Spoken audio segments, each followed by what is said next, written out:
Hey everybody, Rose Matter here. Welcome to a special video. Today I'm going to be doing a Q&A. I asked you guys a couple of weeks ago to send me any questions that you'd like to ask me because it's been a couple of years since my last one and there's been quite a few new subscribers since then, so figured we're overdue for one. They're always fun to do. So yeah, I'm really excited. Thank you guys so much for the great questions. If you would like to see my previous Q&A videos, I will have them linked in the description bar below. I have quite a few questions to get through, so let's just jump right into it. Got the questions up here. Let's get into it. I'm going to mispronounce your guys' names. I apologize in advance. Start with Jigoku Shouju Yuki. I feel like I've already off to a bad start with mispronouncing the name. Sorry about that. If you could erase any anime or game from your memory, which one would you like to re-experience? Anime, I'm trying to think if there's any that have been like so mind-blowing or one that was just like so good that I'm like, oh my god, I would love to just re-experience that and just go in blind and just experience it again. Don't get me wrong, I have enjoyed almost every anime that you guys have recommended for me for my react videos. I don't really watch too many anime outside of YouTube.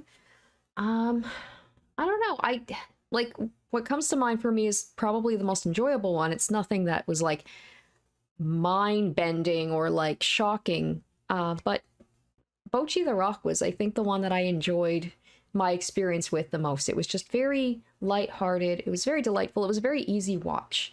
Now, games I feel like is something that I can definitely give more examples of. But the problem with this is a lot of the games that are near and dear to my heart are older games that maybe don't hold up. So I feel like if I were to erase my memory of them and try and re-experience them in 2024, it just wouldn't hit the same, you know? Like a game from the 90s, trying to play it now, I feel like it wouldn't have the same effect, and I would probably just be like, oh, what is this old nonsense? So I feel like I should pick games that hold up, that kind of stand up to the test of time. My first thought was actually like the Ace Attorney series. I feel like that is a game series that holds up very well. I think about that sometimes because I did buy the Ace Attorney collection on Steam, and it's just sat in my library and I have not played it just because I'm like, and don't get me wrong, I have replayed the Ace Attorney games multiple times, but I would love to just experience that all over again and just the shocking twists and turns. Like, I feel like I played the game so much that I know exactly how to play through the trials, so nothing is surprising anymore. So that is a series that I feel like holds up really well, and I think I would love to re-experience. Also, Higurashi and Umineko are like just so mind-blowing. Higurashi specifically, I would love to be able to re-experience that. Again, that was just such a fun wild ride of a story, and I would love to be able to go in blind and play through that again. All right, next question, or questions I should say, are from OMG It's a Pancake, and you have put quite a few questions on. Normally I would try and restrict questions to one per person, but you are an OG. You have been with my channel almost since I started. I remember you back in like my Black Widow challenge days, my Sims 4 Black Widow challenges back in like 2017. And you always like were so kind with your comments. I believe you even made a wedding venue for my challenge. So for you, I will make an exception. I will answer all of your questions. So let's just kind of rapid fire through them. What are some of your funniest stories you have about your pets? I have had, or currently have, 3 pets. I've had a cat named Clementine who passed away sadly a few years ago, and then there was my dog Sadie who passed last year, and my current dog Penny, and they're all funny in their own ways. I feel like pets are they're just goofballs and they have a lot of personality. I'm trying to think if there's like a really like a specific moment for each of them. I think it's more like just the way that they were. They had their quirks. Like with Clementine, she was just this big fat orange tabby and she was just so lazy, but every once in a while she'd get the zoomies and she had these big bug eyes. So she would just be running around just be like, huh, huh, huh, and then her eyes would just be bugging out. And it was always so funny because like she would just sleep most of the day, but then every once in a while she would just like go nuts. And If I have a video, I might have a video. They might be on my old phone, so I might not have any videos right now. But if I do have a video, I'll like attach it so you can just see how much of a goof she was. Sadie, she was like a very laid back, chill dog. So she wasn't like a super funny dog, but she did have her moments. One that comes to my mind is that, so we go over to my parents' place every Sunday, and Sadie would love going to my parents' place. Like her favorite place. All we'd have to do is be like, do you want to go to grandma's? And she'd just be running around and jumping, and she'd just be so excited. Even right up till the end, when she was not in as good health, like she always had energy to go see my parents. And my parents have like a narrow house, so like they have a very long hallway that goes into the living room. So we'd always get to my parents' place, we'd unbuckle her from her collar, and she'd just run in and go see them. So this one time, my dad was out on the deck, and my mom was like, do you want to go see Grandpa? And then so Sadie just sped. And the problem was my mom forgot to open the screen door, so she just buzzed through like the Kool-Aid man and just knocked the door completely off its hinge. Thankfully, my parents weren't upset with that. That wasn't her fault.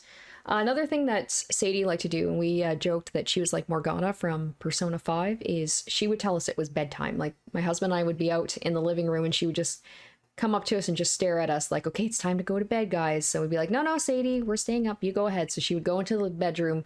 Then maybe like 5 or 10 minutes later, she'd come back and she'd just stare at us until we just gave in, and we were like, okay, fine. Now, my dog, Penny, my current dog, she is hilarious. Like, she is a goofy dog. She is just so the opposite of Sadie. Like, she's so full of beans. She's very expressive.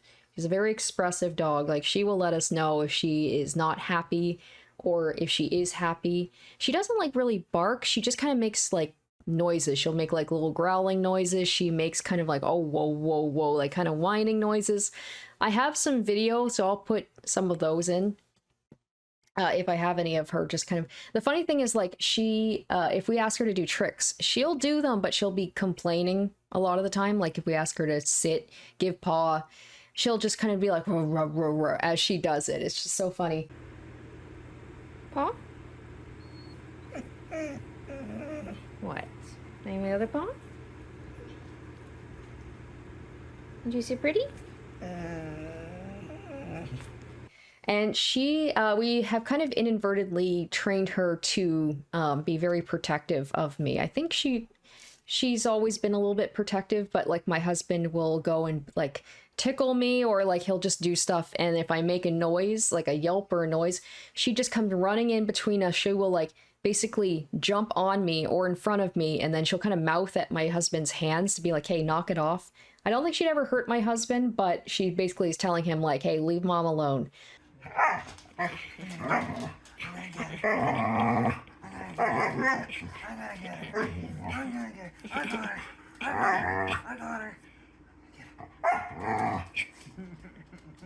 She's such a goofy dog, and she just makes us laugh every day.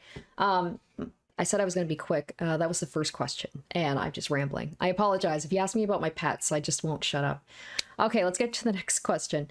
If you could make your own game, what would it be and why? So I think actually, funny thing is, I believe one of my previous Q&As, I think my very first one, it was a while ago, someone asked me that question too, and I said something I think about an open world Pokemon RPG, and then a few years later, Pokemon Legends Arceus came out. So maybe I can manifest another game into existence. I don't really have a game idea off the top. Like, I feel like the game ideas I want are kind of games that already exist. I just kind of want my version of them.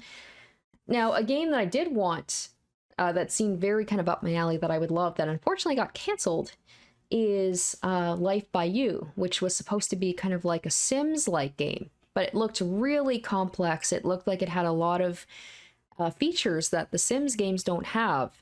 And I was super excited about it, but unfortunately it got canceled. So I would say if you could have a game like that, kind of like a Sims game, but a lot more complex. I believe like you could write your own responses to people. They didn't just talk in language with like determined responses to things. You could actually go and see your characters at work. Just, it seemed like it had a lot of stuff that I was really looking forward to in a Sims game. So I would say that, like, I want a very complex Sim style game. Thankfully, I believe Paralyzed is still another Sims game that, fingers crossed, is hopefully going to be coming out. So maybe I'll get my wish. Otherwise, I've been obsessed lately with playing Tomodachi Life, which was like a 3DS game. And I would love to have a sequel to that. Like, I'd love for them to come out with a Tomodachi Life 2. So that's another, if I can make my own game, that would be it. It's just something like that. If you could only have access to one game, one song, and one movie for the rest of your life, what would it be? Okay, so one game. I want to say instinctively, if I could mod it, I would probably Skyrim because it is like my comfort game. That's a game I've been playing for over 10 years and I still go back to it every once in a while. It's, I don't know, I feel like I know it front to back, but I would still love to like continue to play it. But as a joke, but sort of not as a joke, maybe like Boulders Gate 3, just because I haven't had a chance to be able to play it as much as I would like to.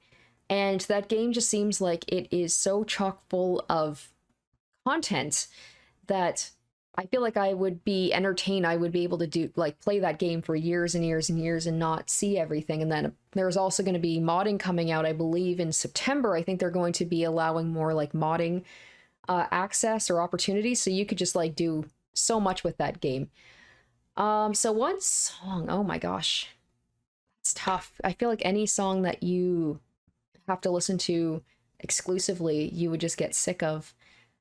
So I think it would probably be maybe something really relaxing, like just a song that's in the background that you can just have playing and like not really pay attention to it. So I don't know why in my head the first thing that came up was Arabesque #1 by Debussy. It's a really random one, but it's one of the most beautiful songs I've ever heard of. So it's like very relaxing. I think that would just be a nice song to listen to. And then movie. I'm not really a big movie person, to be honest. It would definitely have to be like a comedy. It would have to be something lighthearted. Something nostalgic too. I'm gonna say like Shaun of the Dead is probably one of my favorite movies. Don't know how much I would actually watch it, but that's just the first one that came to mind. Okay, what is one thing you would tell your younger self? Sort of joking, but also not, is start YouTube sooner. Oh my gosh, if I had started YouTube back in maybe like 2012, 2013, it'd be so interesting to see where I could have, like where I could have been in life, because I got in 2016 and already it was pretty oversaturated, especially for gaming content at that point. I'm very thankful to have the audience that I do. Like the fact that I found an audience in itself is a miracle, that people actually like watch me and have for quite a few years.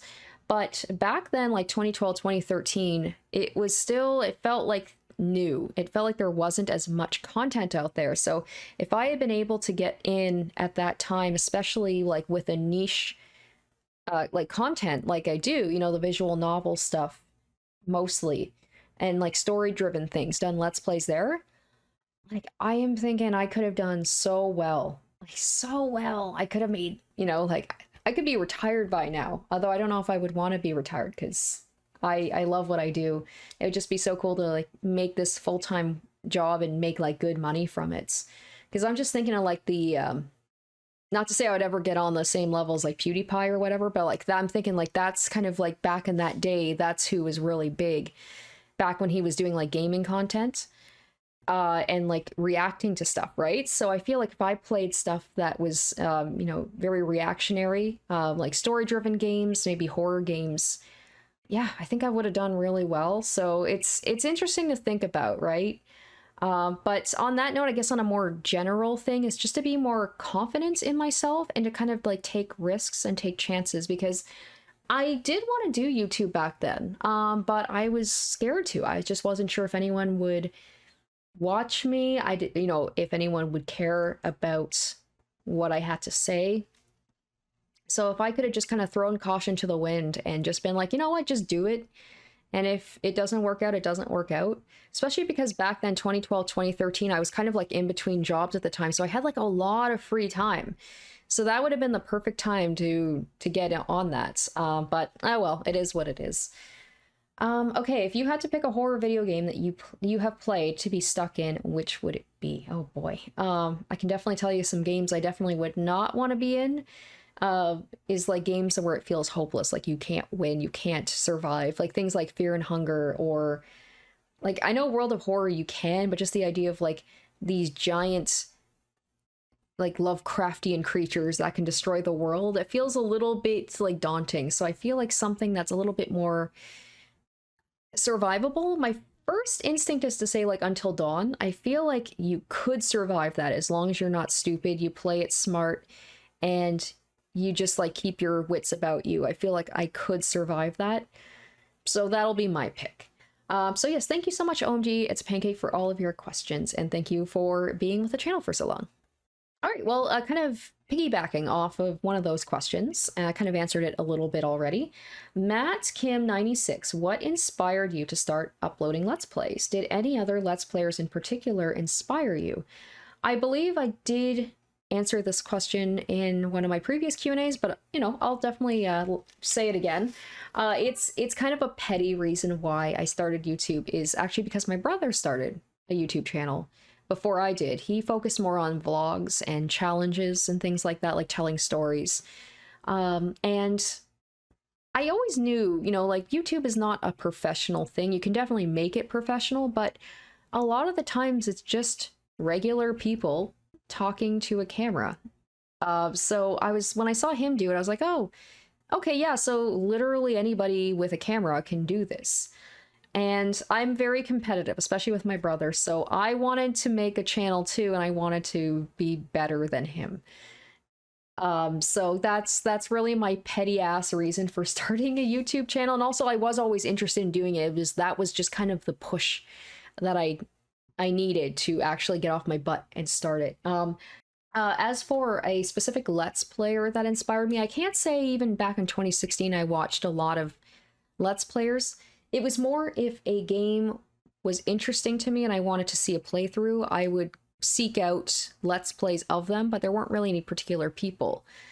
But I can say that, like, just the Let's Play genre itself, I was inspired because it was something that, for me personally, I don't have a lot of editing experience or like computer experience, so I couldn't do like highly edited video essays or you know, just like really edited videos with scripts and things like that.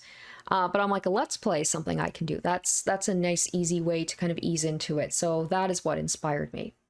Rose Alchemist 7, what is your favorite Higurashi and Umineko character and your least favorite character?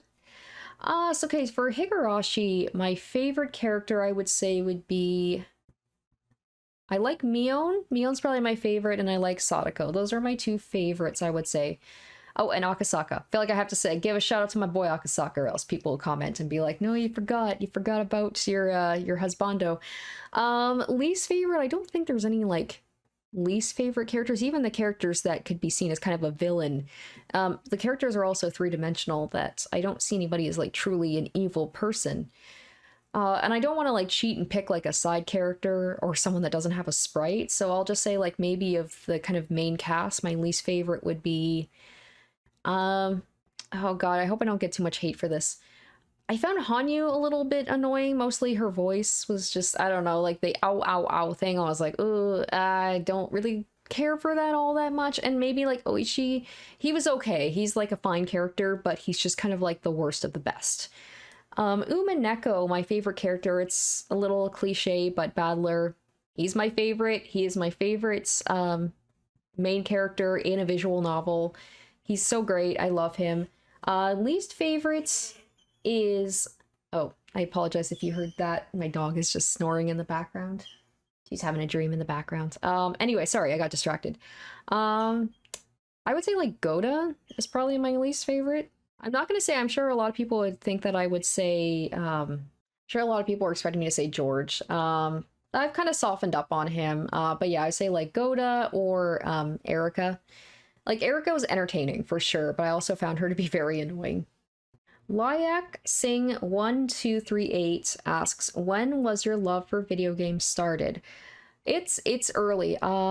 from a very early age, I grew up in a gaming household. I was very blessed, very fortunate and privileged to grow up in a home where we had pretty much all of the newest systems for most of like my young to teenage years, because my dad, he reviewed video games actually for our newspaper.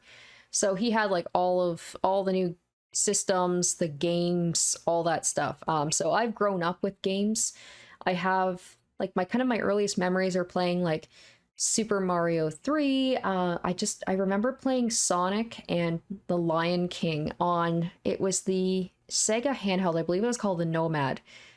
I remember playing like so specifically, was like very young and playing that. And pretty much everyone in my family except my mom is really into gaming and still is to this day.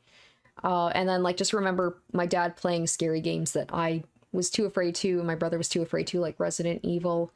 Uh, I was very lucky, actually. We got the N64 before it came out, and it's not my earliest memory of playing games, so it's a very, very strong memory. Was having all the neighborhood kids coming over when we got the N64, and booting up Super Mario 64 for the first time, and just all of our minds being collectively blown by that. It was just such a cool experience. So yeah, I've always loved games growing up, and I've played them pretty much since I was able to hold a controller. Sonio Kaku, what is your proudest moment in your YouTube career? My first thought is it's a very specific one, is beating the genocide routes in Undertale. I didn't think I could do it. I don't think a lot of people thought I could do it because I was so bad at the fighting. So to actually beat it, to beat Sans, and to actually complete it, it took a lot of dedication, a lot of patience, a lot of trial and error. So I was very proud of myself for overcoming that. Also, like, I remember when I kind of started the channel, like when it started to get, decent traction, I was like, oh, if I could get to 10,000 subscribers, I think that's all I need. And now I'm over double that. Like, I never thought I'd get to that point. So I think crossing 10,000, I don't know why that was such a specific number for me. I didn't think I was ever going to get over that. So to get past that, I still have the picture I took of when my subscriber counter went over 10,000. I was like, oh my gosh, this feels like such a seminal moment. So thank you guys so much. Like, I have you to thank for it getting to the point that it does, and you guys are really sweet. I get comments sometimes about being like, oh, I can't believe you don't have more subscribers, when I'm thinking, I'm like, I have more than double what I ever thought that I would have. I mean, heck, when I first started, I didn't think I was going to get like over 1,000 subscribers. So that felt like a very big milestone for me. Ian, do you plan on doing another tier list video? Actually, I am overdue for that. I really enjoyed the tier list videos. I kind of went on a little bit of a streak of making quite a few, and then I just kind of stopped, mostly just because I didn't know what category to do. I had done, what did I do? I did waifu and a husbando one with my husband, and then I did like my favorite games, like ranking the games I played on the channel, the anime that I watched, my favorite visual novel protagonist, I believe.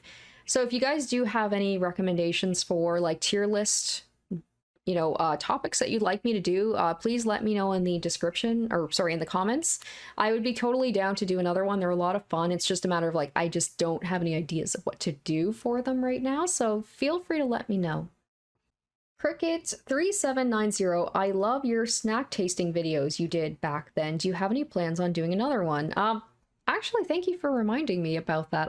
It's been a long time since I've done a snack tasting video, and they are a lot of fun to do. And I didn't even think about that. So thank you for bringing that up. That's definitely something I would be down to do in the future.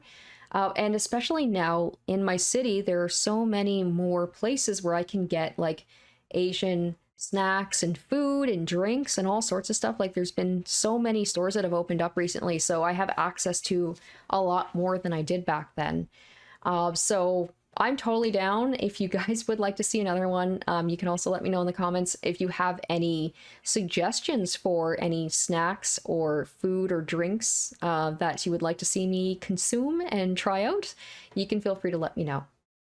Ningbean3043, are there any future game releases you're looking forward to? Yes, so as you guys can tell from the games that I play, I definitely am not one who jumps on like the new game releases, and I'm very picky about the games that I buy. Very rarely do I buy games day one, and the games that I am excited for don't tend to be the mainstream ones. I sound like such a hipster, but I don't know, I'm just kind of like, for the most part, I'm a little burnt out on AAA games these days. Like, I definitely play more indie games and stuff like that, or just older games. But there are a few games that are coming out that I'm interested in. I actually wrote them down so I don't forget. And it's funny, when I was doing research, because I'm so bad at like being updated on the news for new game releases. Like I don't really watch when they do, you know, like the PlayStation or the Microsoft or the Nintendo, like what's the word I'm thinking of? Like the expos or whatever, where they talk about like, these are the new games that are coming out. Sometimes I'll see stuff online about them, but I don't really follow them. So I was actually looking up, you know, games that are coming out 2024, 2025. There's actually some games I didn't even know about. And now I'm super excited because now I know about them. So a game that I wasn't sure if it was even coming out still. It is showing as it is supposed to be releasing in 2024. There's no date, so fingers crossed. Is the Wolf Among Us 2. I absolutely loved the first Wolf Among Us, so I'm really hoping that that's actually going to come out. If it does, I'm definitely planning on playing that for the channel, whether it's a live stream or it's just its regular playthrough. A game that I only learned about last month, not even a month ago, is Life is Strange Double Exposure. And this is exciting because this is the return of Max Caulfield as the protagonist, and she's older now. And I'm super excited because like I liked the other Life is Strange games that I played, but nothing compared to the first one. So I love the idea that we're going back as Max again. So I'm really excited about that. And that one is coming out. That does have a release date. I believe it's in October. Once again, definitely going to be playing that. Vampire the Masquerade's Bloodlines 2. Now that's one that's feels like it's been in development hell. I've like been kind of casually following the development of this one for like 4 years at least. It feels like 4 or 5 years. And I was like, is this game even going to come out? But apparently it is supposed to be coming out later this year. So I'm hoping so, because I really enjoyed the first Vampire the Masquerade's Bloodline. GTA 6, that is, I guess, the one AAA game that I'm excited for. I feel like everybody's going to play that when it comes out. Now, a couple of like the more indie games is one that actually I learned about because Steam does kind of like their showcases a couple of times a year about new indie games that are coming out. And I heard about this one. It's called I Just Want to Be Single. And going back to one of the previous questions about like what would be a game that you would like to make, this sounds like this is a game I would have made, but someone thought about it already. It is kind of like an anti-dating simulator. It's actually about a girl who goes to an all-girls school and everybody wants to date her, but she just doesn't want to date anybody. And I just think that's hilarious. I love when they do kind of spin-offs, or they like do something different with visual novels or dating simulators. So I just think that's such a fun idea. Definitely gonna play that when it comes out.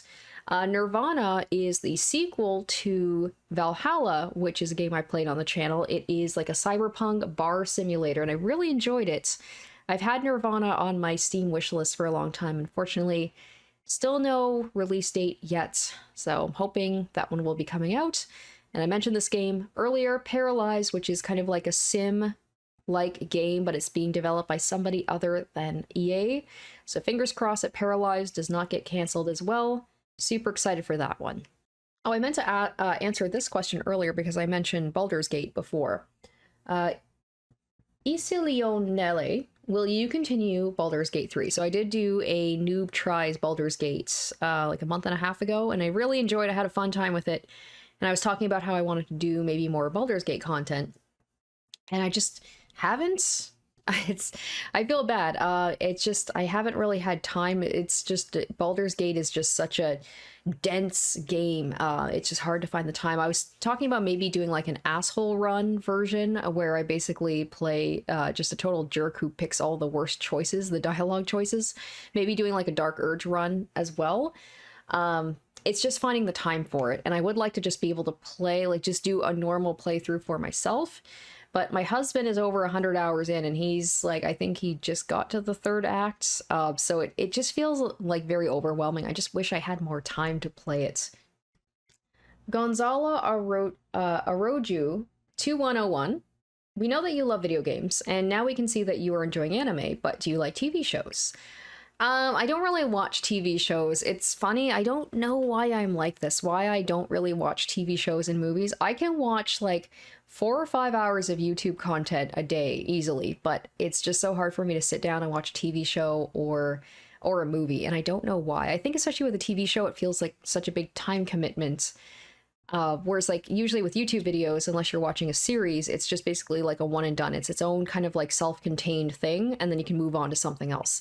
I will say that the most recent TV show that I watched is Fallout. Absolutely loved it. I'm so happy that video games are finally getting like good, you know, between like this and The Last of Us, that it feels like TV shows are finally like representing video games in a good way. And also speaking of which, Yakuza Like a Dragon is supposed to be coming out later this year, and I'm super jazzed for that too. I'm really excited because I absolutely love the Yakuza series. I didn't like the OG Yakuza games. I like the kind of what they're doing now with it with the Like a Dragon series, but apparently this one, it's going to be Kiryu is going to be the main character, which is okay, but I wish it was Ichiban. I like Ichiban much more as a protagonist, but this seems to be, it's going to be like a darker, grittier kind of like drama, so I can see why they wouldn't go with him. But I just got really excited when I heard it was Like a Dragon. I was like, oh my god, Ichiban, but no, it's not. But that's one I'm definitely looking forward to. And then Arcane, that's supposed to be coming out the second season, so I'm definitely going to be watching that as well. A Masterful Desktop 4935, will you complete the trilogy and play Seonia?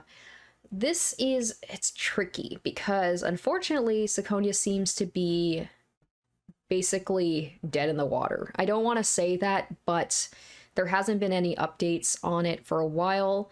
It seems to be kind of like on an indefinite hiatus, and as much as I love to play it, I have it. I bought it a while ago, and I would like to complete the trilogy.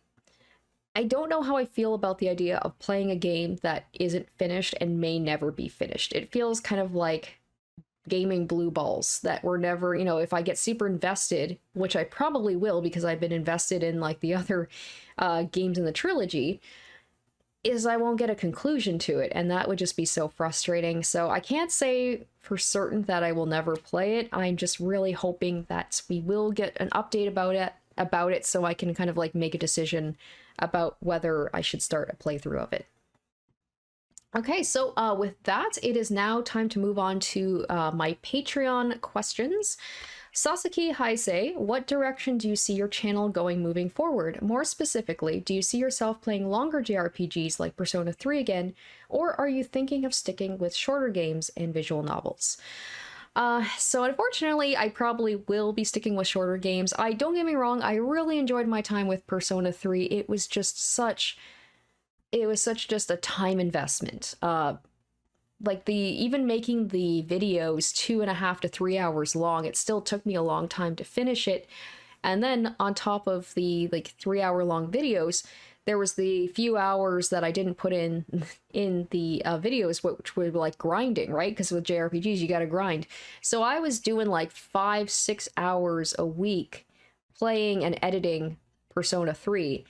And I just don't have the time to do that again. I made time for it. I got it done. To be honest, at about episode 12, I was seriously considering dropping it because it just stressed me out. Like I wasn't sure if I was going to be able to get the videos done every week.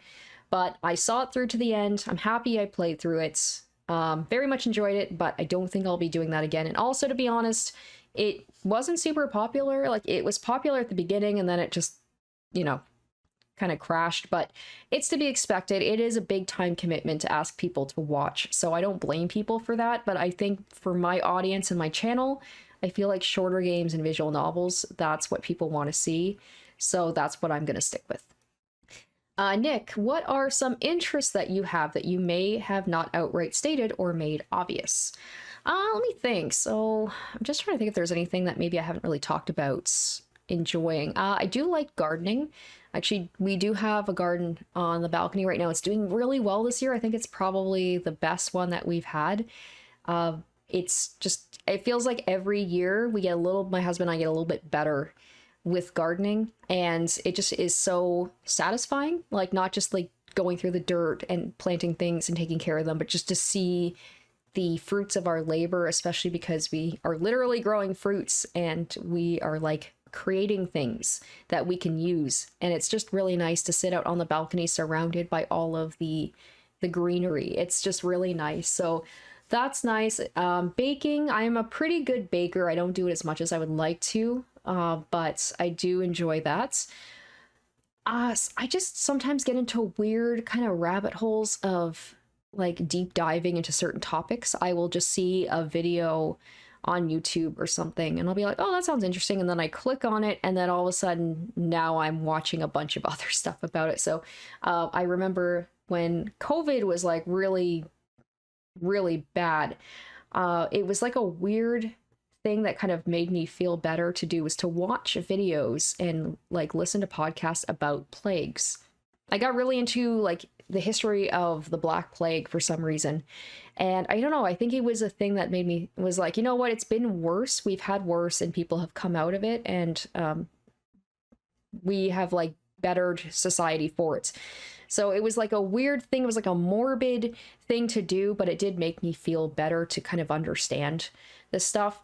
And then sometimes I'll get into weird things about like maybe like parasites or just like weird gross stuff like that. I just love to go on YouTube and watch like apartment tours of people around the world, or just like people living around the world, just to see the differences of like how people live. Especially I love to watch like Japan, of course, because I'm interested in going there someday. Japan, like apartment tours or things like that, just to see how people live and to be, you know, to kind of be like, oh, would I be able to do that? And just learning about stuff. I just like to kind of learn. I'm like a sponge. I just find topics that interest me and I just like to absorb as much information, and then I get bored of it and I move on to something else. And then of course, because I'm like a white woman, the stereotype is that I will be into true crime, and I am. I actually did a criminology course in university. I was initially going to have criminology be my degree, but I switched it to psychology halfway through because I hated the law classes. They bored me to tears.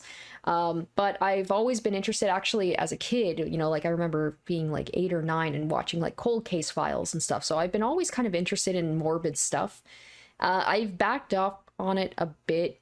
I've really like cut back on listening to podcasts and like watching videos about true crime and serial killers and stuff, because it was like kind of bumming me out. I had to basically be like, okay, I feel like this is taking an actual emotional effect on me, so I should probably chill out on a bit. But occasionally I will get into my weird thing where like I get back on it and kind of absorb myself into it again.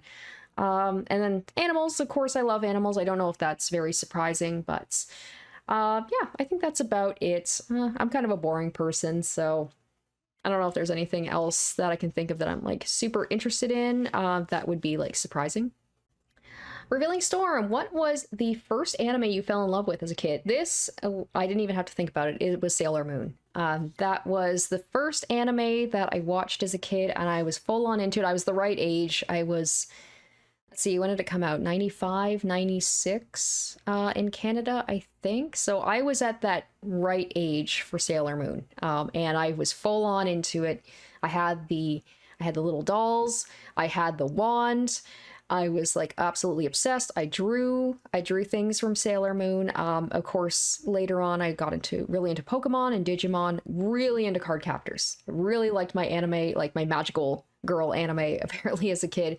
And the thing is, I didn't even know it was anime. To me, it was just a cartoon, but Sailor Moon was definitely like my introduction into anime, and even though I don't watch it anymore, I still have a special place in my heart for it. The last question is from Banano. What is next on your reactions for anime? Would you consider something like Tonja, Saga of Evil, or RE0? It's tough. I haven't heard of the first one that you mentioned. RE0 has been one that a lot of people have requested me to watch. That's a potential one. I am still getting through Black Lagoon right now. By the time I finish Black Lagoon, I think either Arcane or the next season of Spy Family should be out. So I feel like those should take priority considering I've already reacted to those shows before. And another one is like Kill la Kill is one I might be interested in as well, but I'm always interested in your guys' opinions and your suggestions. I'm writing stuff down. Like, I do read the comments, I do write things down. So always feel free if you think that there's one I might be interested in, please let me know and, you know, I could consider it.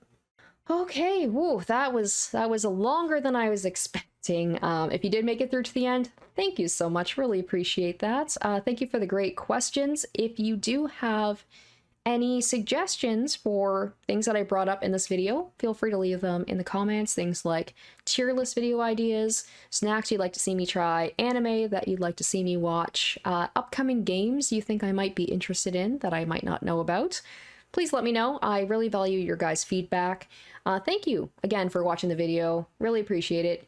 Love you guys, and I will see you in the next video. Until then, bye.